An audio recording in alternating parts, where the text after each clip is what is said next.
नमस्कार दोस्तों। आज का जो टॉपिक है वो है इंटरनल एड्स और इसमें हम करेंगे short title and long title.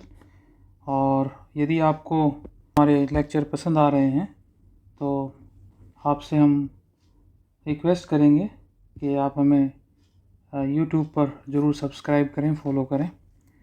तो देखिए दोस्तों, जो आज का आपका टॉपिक है इंटरनल एड्स, पहले तो उसका डेफिनेशन देखते हैं। जैसा कि आपको कई बार मैं बता चुका हूँ, समझा चुका हूँ कि इंटरप्रिटेशन के अंदर जो सबसे इम्पोर्टेंट चीज़ है वो है जो पार्लियामेंट ने या लेजिस्लेटिव असेंबली ने जो कानून बनाया है, तो उस कानून के अंदर से ही आपको मदद लेनी है। तो जो कानून के अंदर जो मदद अवेलेबल है उसको नाम दे दिया आपने इंटरनल एड्स का। Sources with in a statute, जैसा कि आप देख पा रहे होंगे। नाउ अब इनका काम क्या रहता है? जैसे वही काम है कि हम जो कानून हमारे हाथ में है, जो पार्लियामेंट या लेजिस्लेटिव असेंबली ने बनाया, उसका मीनिंग और कानून बनाने की मंशा को समझना। और इसलिए क्या होता है कि इस इंटरनल एड्स को हम यूज़ करते हैं फॉर एक्यूरेट स्टैट्यूटरी इंटरप्रिटेशन। और इससे क्या रहता है कि कंसिस्टेंसी बनी रहती है लेजिस्लेटिव इंटेंट्स के साथ। और इसके एग्जांपल हो सकते हैं, जैसे आपका प्रीएम्बल है, ठीक है, डेफिनेशन इंटरप्रिटेशन क्लोज है, हेडिंग एंड मार्जिनल नोट्स हैं, प्रोविजोज एंड एक्सप्लेनेशन है, ठीक है, और शेड्यूल्स हैं, इलस्ट्रेशंस हैं, लॉन्ग एंड शॉर्ट टाइटल है, और भी बहुत सारे प्रोविजंस हैं, पार्ट्स हैं स्टैट्यूट के, जो हम डिस्कस करेंगे आने वाले लेक्चर्स में। तो इंटरनल एड जो बेसिकली मटेरियल है जो कि बाद में डिवाइड हो जाता है रिसोर्सेज में, टूल्स में या असिस्टेंस में, which are available within a statute. ये सबसे इम्पोर्टेंट बात है जो आपको समझनी है। कानून के अंदर की जो मदद है, जो एक्ट है, प्रोविजो है, उसी के अंदर से आपने मदद निकाली, उसको हमने कह दिया इंटरनल एड्स। और इनको कब यूज़ करते हैं? जबकि लैंग्वेज या प्रोविज़न एम्बिगुअस हो और अनक्लियर हो। अब देखिए, जो शॉर्ट टाइटल है, let us start with short title. इसका ज़्यादा सा इम्पोर्टेंस है नहीं, पर क्योंकि एग्ज़ाम्स में आता है इसलिए इसको कवर अप करना ज़रूरी है। Short title is a concise name. जैसे आप, मेरा नाम अनुपम है, आपका नाम राम, श्याम, या जो भी आपके माता पिता ने नाम रखा है, वो आपका शॉर्ट टाइटल हो गया। और नाम के ऊपर एक शेर है जो मैं हमेशा कहता हूँ, मेरा बड़ा पसंदीदा शेर है, कि ये रूहों का सफ़र है, this is the journey of souls, है ना, किराए का मकान है ये। सो रूहों का सफ़र है, मेरा नाम ना पूछ, फिर किसी नए दौर में नए नाम से मिल जाएंगे हम लोग, ठीक है ना। It's a journey of souls and we will meet in next births by different names. So बहरहाल कंसाइज नेम है, और इसका जो प्राइमरी फंक्शन है वो है आइडेंटिफिकेशन एंड साइटेशन पर्पजेस के लिए हम इसको यूज़ करते हैं। और इसकी इंटरप्रिटेटिव वैल्यू नहीं है। जैसे इंडियन पीनल कोड 1860 है, ये इसका शॉर्ट टाइटल हो गया, इसका पूरा डिस्क्रिप्टिव नेम तो अलग है। तो short title is basically use for identification and citation purposes, और इस पे इतना रिलाई नहीं करते हैं। जैसे लॉन्ग टाइटल एक इनसाइट प्रोवाइड करता है लेजिस्लेटिव इंटेंट में, लेकिन शॉर्ट टाइटल इतना इम्पोर्टेंट नहीं है। पर कुछ केसेस हैं जो हमें देखने होंगे। जैसे केस लो 1 है आपका Assam company limited versus state of Assam, 2001 का केस है, सुप्रीम कोर्ट का केस है, इसलिए बहुत रेलिवेंट हो जाता है इसको देखना। अब इस केस में क्या होता है कि जो टैक्सेशन लॉज के ऊपर डील करता है कि whether a particular act apply to the company's operation. अब courts view on short title क्या था कि short title is only convenient name for the statute and does not define its scope and purpose. It can't be used as a deciding factor for statutory interpretation. And the court relied on long title and other internal aids such as preamble and definition. So key takeaway from this case was that the prime function of short title is for descriptive purposes and for reference label, basically जो हमारे नाम से हमको बुलाते हैं, बस इतनी ही इसकी शॉर्ट टाइटल की इंटरप्रेटेटिव वैल्यू है। KM Nanavati versus state of Maharashtra 1962 का केस है सुप्रीम कोर्ट का।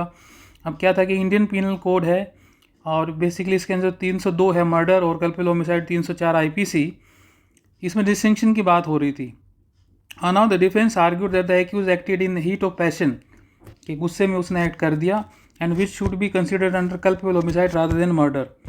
अब कोर्ट ने बड़ा क्लियरली स्पेसिफाई किया कि जो short title of the Indian Penal Code 1860 simply identifies the statute without explaining its purpose. So short title does not influence the interpretation of statutory provisions, and IPC must be interpreted based on the wording, legislative intent and judicial precedents.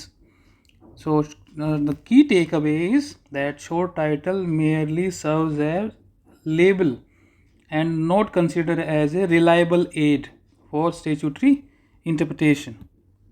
Now case law 3 RMD का case है union of India versus union of India 1957 का case है। Short title क्या था कि prize competition act 1955, और whether the act apply to all types of competition including skill based one. The supreme court noted that the short title was not determinative of the act scope, instead it examine definitions within the act.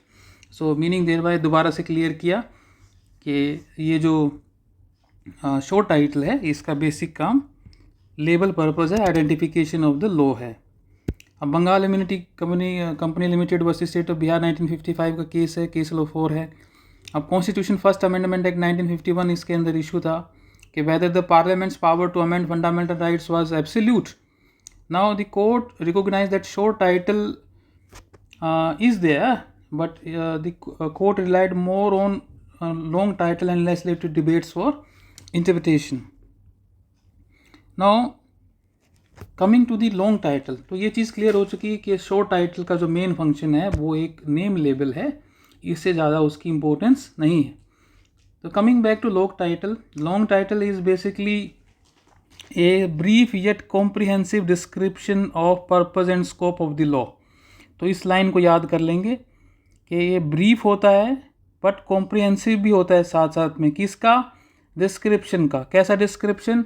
Of the purpose and scope of law, ठीक है। So it helps in understanding the legislative intent behind the law. और जो long title है ये एक internal aid है that outlines its purpose and scope, and court में use it to resolve ambiguities और understand legislative intent. Meaning they by जैसे कि कॉन्स्टिट्यूशन ऑफ इंडिया का जो टाइटल है that is an act to consolidate and amend the law relating to constitution of India. Consolidate and amend, तो ये इसका long title हो गया। अब केस लो 1 देखिए, case 1 Bharati versus state of Kerala. Date of judgment है 24 अप्रैल 1973। दोस्तों ये हिंदुस्तान का सबसे बड़ा बेंच रह चुका है इस केस के अंदर, 13 जजेस का। तो ये आप याद कर लेंगे, सारे जजेस के नाम आपके स्क्रीन पे हैं, कौन फेवर में था, कौन अगेंस्ट था, डाइन सेटिंग किसका था। तो ये आप अच्छे से इसको याद कर लेंगे। ये बहुत इंपॉर्टेंट केस लो होने वाला है और इसको मिनी कॉन्स्टिट्यूशन भी कहा जाता है, ठीक है दोस्तों। इस केस को अच्छे से कभी किसी डिफरेंट लेक्चर में कवर करेंगे। तो इम्पोर्टेंट पॉइंट इज़ इसके अंदर 24th अमेंडमेंट एक्ट 1971 क्वेश्चन में था, और जो इसका लॉन्ग टाइटल था इस अमेंडमेंट का that was an act further to amend the constitution of India. अब इस केस में सुप्रीम कोर्ट ने एग्जामिन किया लॉन्ग टाइटल को कि whether the parliament had unlimited amending power under article 368। The court rule that amendments could not alter the basic structure of the constitution. इस case के अंदर basic structure doctrine laid down हुई थी, और इसके अंदर बड़ा क्लियरली प्रोवाइड किया था कि long title provided context but it is not conclusive, ध्यान रखिए, and there are deeper principles the court should see, and the court established basic structure doctrine on those deep constitutional principles. Case लो 2 Kashi Prasad versus state of Uttar Pradesh 1950 का case है दोस्तों, Allahabad high court का case है। और जब भी आप इलाहाबाद या बॉम्बे हाई कोर्ट का केस देखें थोड़ा सा ध्यान से इसको पढ़िए, क्योंकि बहुत सारे इंपॉर्टेंट जजमेंट इन दोनों कोर्ट से आए हैं। और लॉन्ग टाइटल क्या था कि UP urban area zamindari abolition and land reforms act 1956। और इसका लॉन्ग टाइटल क्या था, an act to provide for the abolition of zamindari system in urban areas and for the acquisition of the rights of intermediaries. अब इस long title के अंदर देखिए जो सवाल उठा इस केस के अंदर, whether compensation was payable to zamindars whose land was so taken under the act. Court use of long title. The court held that act's purpose was abolition and land reform, and it interpreted compensation provisions in line with that objective. Thereby, the court relied on long title. अब case लो 3 है, AK गोपालन versus state of Madras 1950 का case है। Long title क्या था, preventive detention act 1950 का, an act to provide for preventive detention in certain cases and matters connected therewith. तो जो जेल के पीछे डाल देते थे जब इसको हम प्रिवेंटिव डिटेंशन एक्ट 1950 लगाते थे। अब whether the act violated fundamental rights under article 21 of the constitution, court ने इसके अंदर बड़ा क्लियरली स्पेसिफाई किया कि long title was used to justify the preventive nature influencing the decision that personal liberty could be restricted under due process. तो कुछ cases में arrest कर सकते हैं। State of West Bengal versus union of India 1963 का case है, और गवर्नमेंट ऑफ इंडिया एक्ट 1935 जिसके ऊपर मेनली हमारा कॉन्स्टिट्यूशन बेस्ड है दोस्तों। इसका लॉन्ग टाइटल था an act to make further provision for government of India. और इसमें जो इशू था, whether parliament had authority over the state on property. Court said that the acts federal structure helping the supreme court it helps to interpret legislative power distribution. So long title was used to see that. Now Popat Lal Shah versus state of Madras 1953 का case है दोस्तों। और facts क्या थे इसके अंदर कि Madras general sales tax act 1939 इसके अंदर इन्वॉल्व था, और अपीलेंट ने आर्ग्यू किया that act did not cover certain transaction under its provisions. Court का इंटरप्रिटेशन क्या था, कोर्ट ने रॉन्ग टाइटल को रेफर किया जो था कि an act to provide for the levy of general tax on the sale of goods in the province of Madras. Long title was looked by the Supreme Court, and the court ruled that purpose of the act was to impose a general sales tax, making it clear that the statute was broad enough to include the transaction in question.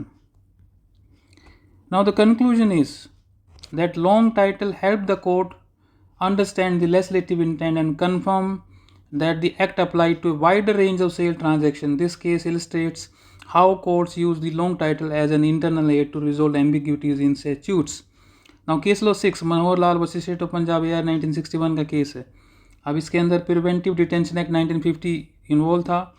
The court refer to the long title and which was meant for the detention of certain individuals for reasons connected with the security of the state, maintenance of public order and essential supplies and services. Now court use this to limit the scope of the act and ensure that it was not misused beyond it's intended purpose. तो इसमें आप देख पा रहे हैं कि जो हमारा शॉर्ट टाइटल है और जो लॉन्ग टाइटल है उसको हमने बड़ा डिटेल में डिस्कस किया।